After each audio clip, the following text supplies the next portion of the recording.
అంటే ప్రతి ఫుడ్ మీద చక్కెర జిమ్మటం, బెల్లం జిమ్మటం, తేనె పెట్టడం, డేట్స్ పౌడర్ వేయటం అనేది సెకండ్ బర్త్డే వరకు వద్దని చెప్తున్నారు.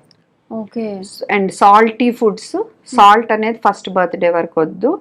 అండ్ బాగా ఉప్పు ఉండేవి ఎప్పుడూ వద్దు, ఓకే, సాధ్యమైనంత వరకు. అండ్ ఏం తిన్నా తాగినా నోరు పుక్కిలిచ్చే అలవాటు, పుక్కిలిచ్చటం రాని స్టేజ్లో జస్ట్ అట్లీస్ట్ వాటర్తో క్లీన్ చేసే అలవాటు. అండ్ ఫస్ట్ పన్ను వచ్చిన కాడి నుంచి బ్రష్ చేసే అలవాటు, పొద్దున్న నైట్ పైకి కిందకి రౌండ్ రౌండ్, లోపల chewing surfaces. And paste, toothpaste fluoride 1000 ppm ఉన్నది వాడాలి. ఎంత? ఒక్క పూట బియ్యం గింజ అంత, 3 ఏళ్ళు దాటితే కనుక బఠానీ గింజ అంత. పేస్ట్ కూడా అందుబాటులో పెట్టొద్దు, ఎక్కువ తినేస్తే డేంజర్. ఈ మాత్రం నోట్లోకి వెళ్తే ఏమీ ప్రాబ్లం ఉండదు, పళ్ళు పుచ్చకుండా కాపాడుతుంది. వీటి గురించి కూడా వీడియోలు, ఫ్లోరైడ్ వల్ల డేంజర్ అది ఇది అని. ఎస్, మీరు పేస్ట్ని తిన్నిచ్చేస్తే డేంజరే, కరెక్ట్గా వాడితే మంచిది. Everything is about risk and benefit.